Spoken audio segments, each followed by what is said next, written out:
Let's dive into what is Power BI.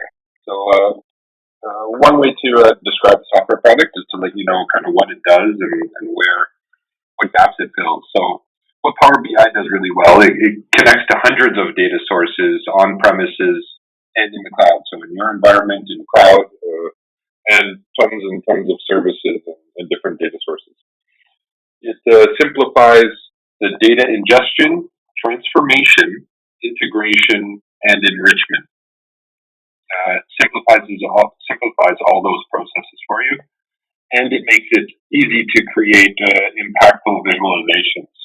You can see a little picture there, and let's flip over to certain galleries where people will post up demos of what they've built, just to give you an idea of what you can,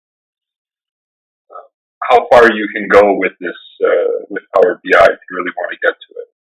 So some executive insights, a global superstore, statistics.